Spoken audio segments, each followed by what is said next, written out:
So we've been speaking a lot about the importance of hargasha, feeling in our avodas Hashem, whether through his sragshos or his slavos, the higher, more ecstatic form of total nullification of any other needs or wants when a person's engaged in the service of Hashem, like to go beyond time and space, for it to be an eternal moment. That's his slavos.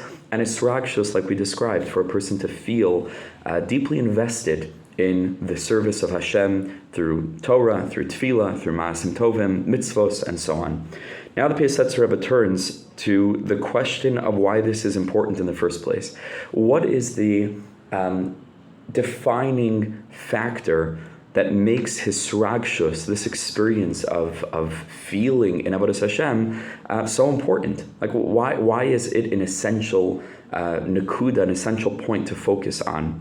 So we've already discussed some of this in the previous videos, but in the middle of the third chapter of this work, Hachsharas HaAvreichim, which we've been exploring together, the Rebbe says as follows. We're just going to read it. It's a bit lengthier, but I'm going to try to read it relatively quickly. So he says like this: Emer me'ata.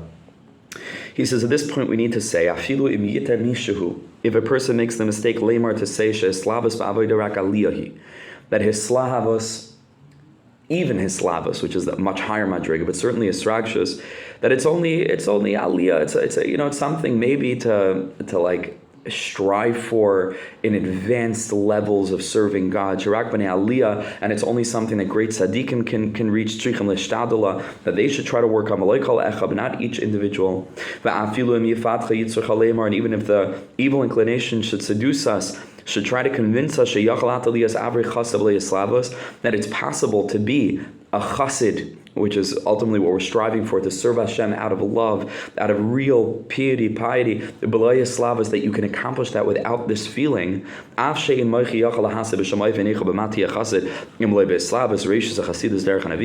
then he puts in parentheses, parenthetically, he says, this, aside from the fact that I can't even imagine that someone would imagine that it's possible to be a chassid without a slavos. I mean, what is it if not this fire of love and this fire of feeling? But presuming that a person could make that mistake, but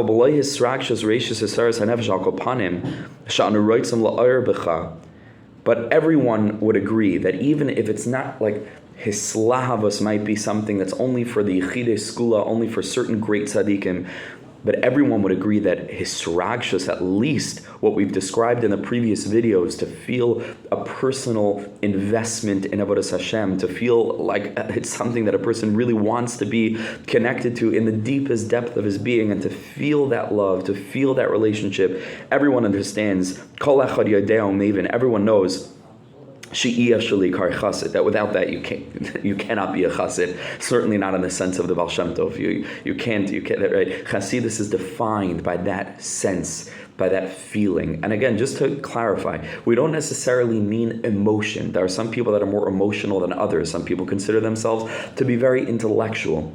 The word that we want to use instead, even though we're using the word emotion, what we mean is authenticity, vulnerability, sincerity, relational, to be there in the sense of really being present fully. Some people do that in their mind more. Some people do that in their hearts more. But irrespective of what the experience is, whether a person has the depth of emotion, a poetic soul like others, a romantic soul, different people have different things. But all of us can show up for real. To really develop care and concern and personal investment, to show up in a vulnerable way in the context of Avodas Hashem, and that's what we're speaking about. So he says, without that, you cannot be called a chassid. If it's just completely intellectual, with no personal investment of one kind or another, without sincerity, without authentic striving, without vulnerable presence, a person cannot be an Oved Hashem. Forget about a chassid. That's not called the service of God. Just because he knows in his brain that this is good and this is not good. So he's lasa, okay, so he's going to now withhold from doing this, and then withhold from doing other things. When a person just serves Hashem just with the cognitive, intellectual part of them, it's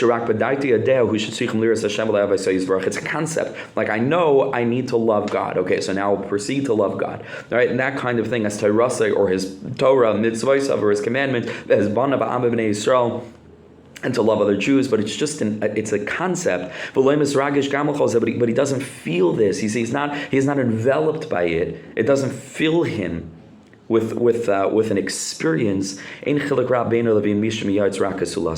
it's a person who's like giving someone else good advice. He's not the one who's experiencing it. The other person's experiencing it. And even then, maybe the person's taking his advice, maybe not. That's what it's like. Zulasa, it's like someone else. It's not him. So he knows it intellectually, but it hasn't come down like the pasuk says, "V'yadata hayom." Of course, we have to know these things, but the most important thing, "V'hashivoisa el levavecha," to bring it down into the heart, into the essence of who we are. Remember what Chazal say, "Rachmana liba boy." Hashem wants you. Hashem wants the heart. The way that we bring ourselves to Hashem is through Torah and Tefillah and mitzvahs and so on. But Hashem wants us. Hashem wants our neshama. Right? Like just, advising someone else how to do the right thing. But ultimately, he says, we don't have time now to read the rest of it because we just try to keep the videos under 7 minutes. But he says very basically that this is like a father who has a son who's at risk of acting in horrible ways. The father can't watch over the son every single minute. Though much better than to deal with the symptoms is to deal with the issue at hand, and then we can trust that this person's going to be okay. And the same thing with us. We have to bring it from an intellectual place and really bring it down into a transformative experience. And that's why his sragshus, his slavas is so crucial for serving Hashem for real, certainly if we want to serve Hashem in the path of the Baal Shem Tov HaKadosh. Wishing everybody the most wonderful day. Thank you so much for listening.